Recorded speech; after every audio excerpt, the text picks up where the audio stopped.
I'm based at the University of Leicester. I'm just here today to talk about the project that I'm involved in, which is, as you can see, the assessing the contribution of domestic gardens to urban ecosystem services. This is a collaborative National Environment Research Council funded project between the University of Leicester, Manchester Metropolitan University and the Mersey Forest.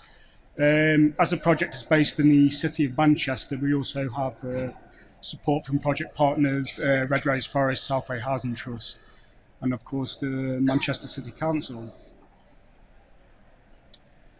So basically the background to our work is feeding on how we can use green infrastructure to adapt to the urban environment, to make the urban environment more resilient to the climate risks that we face today and in the future. And our focus is primarily on back gardens. There's been a lot of work in the past looking into adaptation and how we can sort of model the impacts of green infrastructure on ecosystem service provision.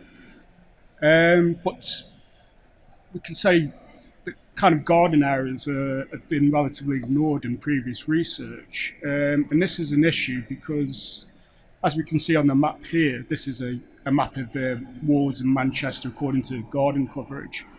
When we come to do our environmental modelling, the current data sets tend to overestimate green infrastructure in garden areas considerably. So in certain ward areas, we're going to get a serious overestimation of ecosystem service provision due to this sort of weakness in the data set. So the sort of focus on our project is to measure the abundance and the scale and quality of green infrastructure in gardens, and then use that information to do some environmental modelling, some calculation of ecosystem service potential, and then use that information to feed back to our project partners to develop a green infrastructure action plan. So, as you can imagine, this is probably a considerable undertaking.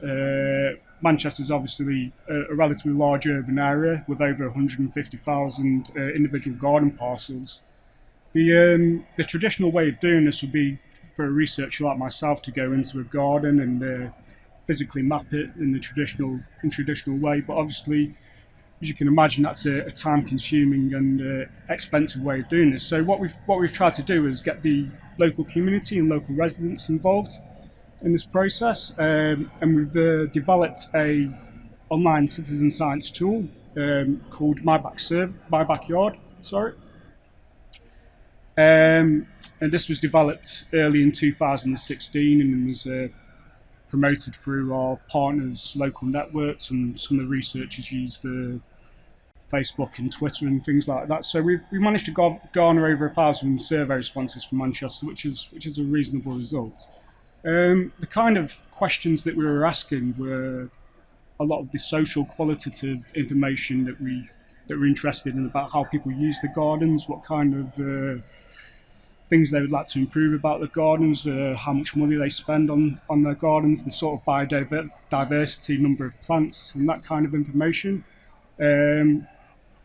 Obviously, we're going to collaborate that information at the end and use it to feed back to house builders and developers to sort of open up a dialogue of how we can improve garden provision in future developments. But in relation to measuring ecosystem service potential specifically, we asked people to comment on and estimate surface composition within their gardens. And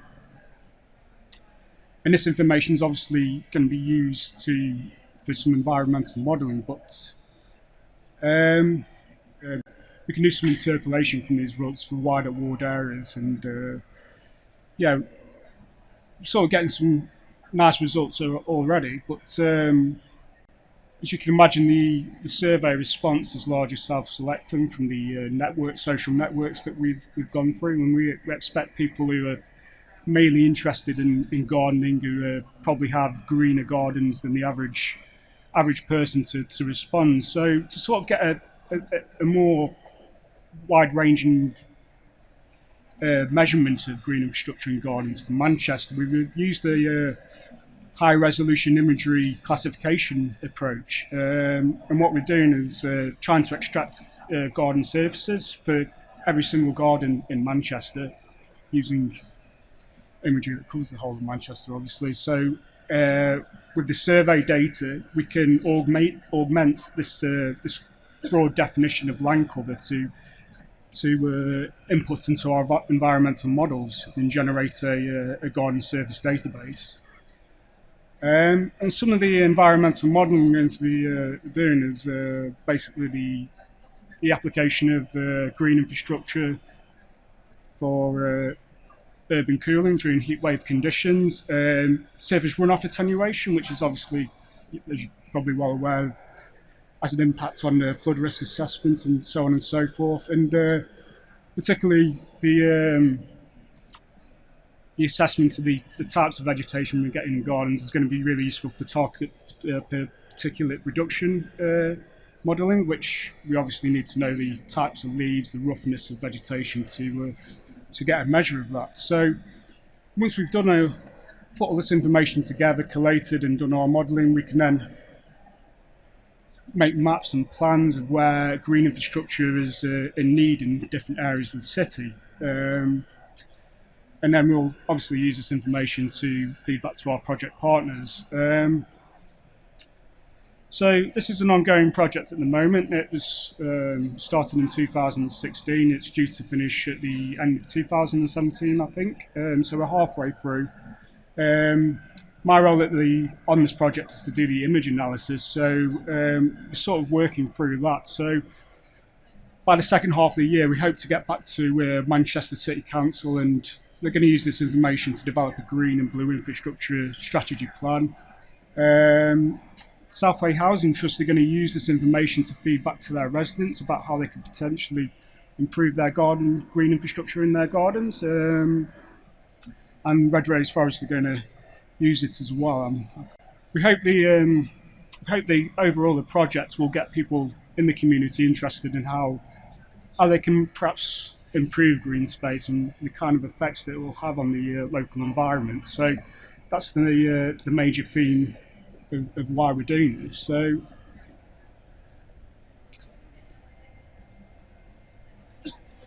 yeah, so I tried to just give you a brief overview of the project there anyway. So thank you for your attention. If anyone's interested in finding out more, there's our project leads.